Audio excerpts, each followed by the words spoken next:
Sun Tzu and the Art of Business, writer Mark R McNeilly. Business की दुनिया युद्ध के मैदान की तरह होती है, जहां आपको अपने कंपेटिटर से बाजार पर कब्जा करने के लिए प्लानिंग करनी पड़ती है। उसके फ्यूचर स्टेप्स क्या हैं, उसके वीक और स्ट्रॉन्ग पॉइंट क्या है, इन सभी के बारे में सोचते हुए प्लानिंग करनी पड़ती है। कैसे बाजार पर कंट्रोल किया जा सकता है और कैसे अपने कंपेटिटर को हराना है, इन्हीं सभी सवालों के जवाब मिलेंगे आपको आज से करीब 2000 साल पहले सुन त्सू के द्वारा युद्ध जीतने के लिए लिखी गई book the art of business की कुकू एफएम बाइट से।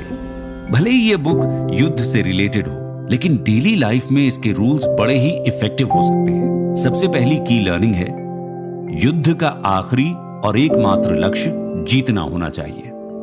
युद्ध का एक ही नियम होता है, अगर आपको जीत चाहिए तो आपको युद्ध का मैदान जीतना होगा। लेकिन सुन त्सू कहते हैं कि युद्ध जीतने से ज्यादा इंपॉर्टेंट है युद्ध मैदान पर कब्जा करना और उसे सेफ रखना। सुन त्सू का ये रूल बिजनेस के मामले में भी एकदम सटीक बैठता है। इस रूल से कैसे एक सक्सेसफुल बिजनेस खड़ा किया जा सकता है, इसे समझने से पहले हमें यह समझना चाहिए कि एक सक्सेसफुल बिजनेस किसे कहते हैं। वेस्टर्न कल्चर की माने तो एक सक्सेसफुल बिजनेस उसे कहते हैं जिसमें इन्वेस्ट करने पर अच्छा खासा रिटर्न मिलता है। तो वहीं इंडियन कल्चर में यह माना जाता है कि अच्छा बिजनेस वही है जिसके पास वर्कर्स ज्यादा हो। अब देखा जाए तो दोनों ही कल्चर्स एक जैसी ही बात करती हैं। दोनों ही कल्चर्स के अकॉर्डिंग एक अच्छा बिजनेस उसे ही माना जा सकता है जिसकी मार्केट वैल्यूएशन काफी स्ट्रांग हो, क्योंकि मार्केट वैल्यूएशन के अच्छा होने पर ही बिजनेस लंबे समय तक अच्छा चल सकता है।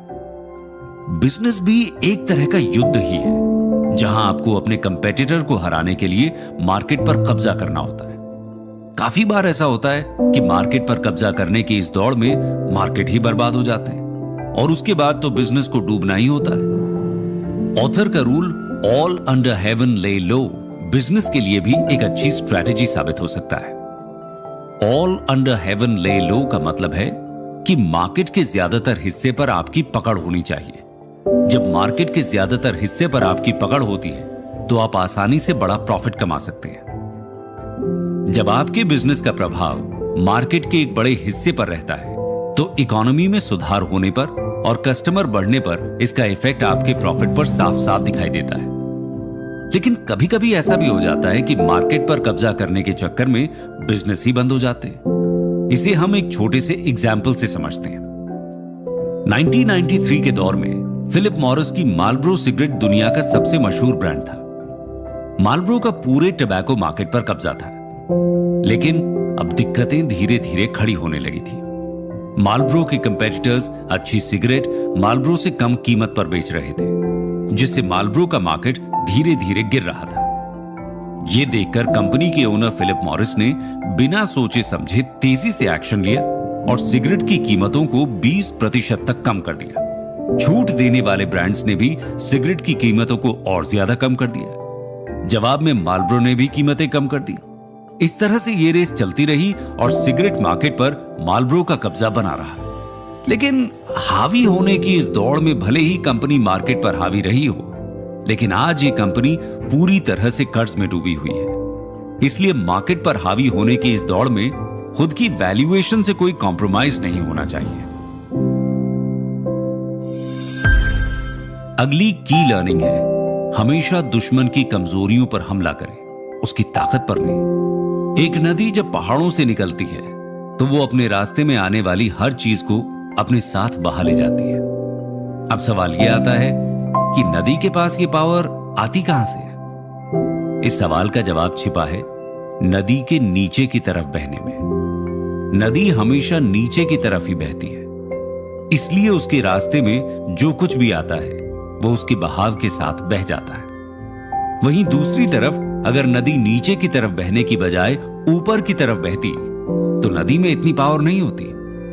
इसका मतलब है कि नदी की पावर नीचे की तरफ बहने में है। अगर हमें नदी को रोकना हो तो हमें उसकी ताकत पर नहीं बल्कि उसकी कमजोरी पर हमला करना होगा। ठीक ऐसा ही बिजनेस के मामले में भी होता है। जिन कंपनियों के प्रोडक्ट की क्वालिटी अच्छी होती है और मार्केट पर अच्छा दबदबा होता है, उन कंपनियों को बड़े डिस्काउंट देते हुए देखकर उनके कंपेटिटर भी वही करने लगते हैं।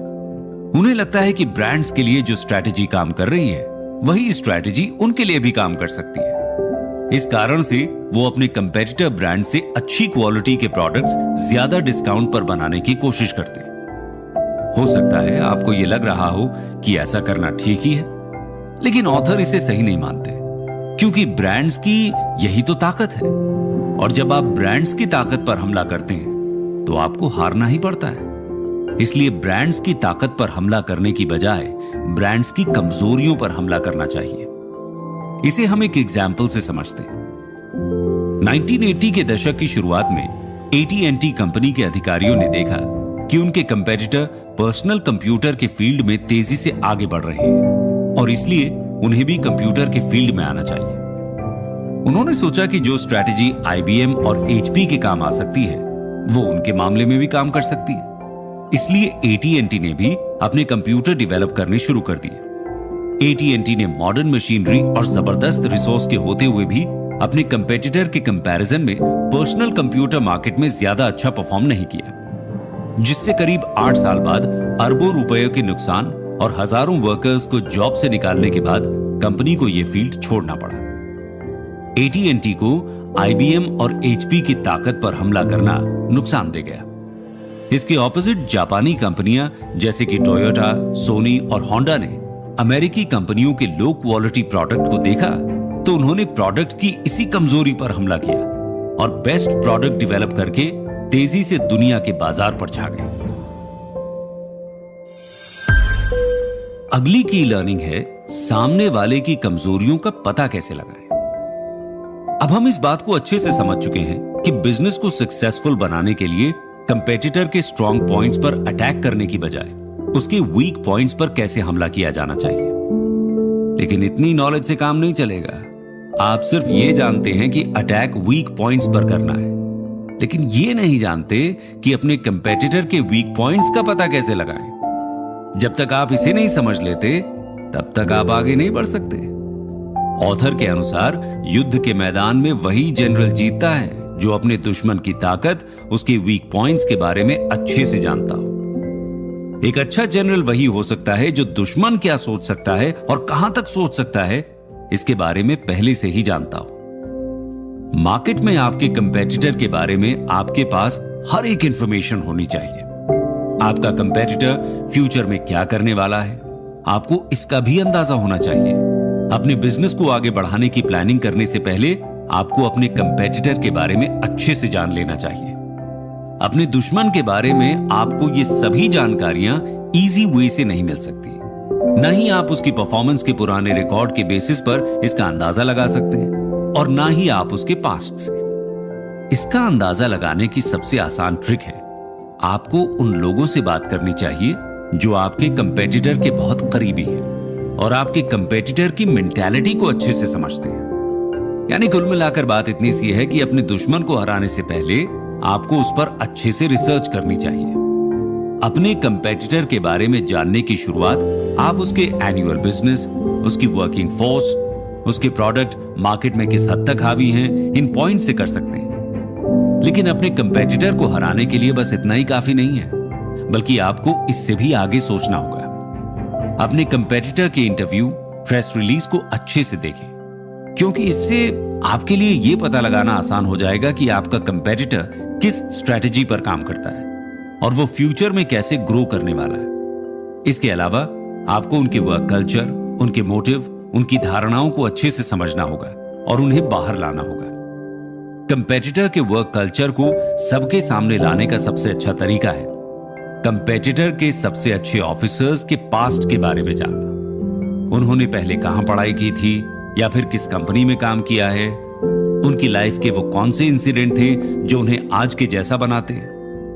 इस तरह से आप इस बात का अंदाजा लगा सकते हैं कि कंपेटिटर के ऑफिसर्स रिस्क लेना पसंद करते हैं या फिर डिफेंसिव मोड में रहते हैं। इसके अलावा सबसे इंपॉर्टेंट ये कि आपको पता होना चाहिए कि वो कौन सी इंफॉर्मेशन के बेसिस पर अपनी स्ट्रैटेजी बनाते हैं और उनका इंफॉर्मेशन रिसोर्स क्या है। कंपेटिटर के इंफॉर्मेशन रिसोर्स के बारे में अंदाजा लगाने के बाद आप इस बात का अंदाजा बड़ी ही आसानी से लगा सकते हैं कि भविष्य में वो कौन से स्टेप्स लेने वाले हैं। इन सभी इंफॉर्मेशन के बेस पर आप ये जान सकते हैं कि आपका कंपेटिटर इन फ्यूचर क्या प्लान करने वाला है, तो आप उनके खिलाफ प्लानिंग करके उनकी प्लानिंग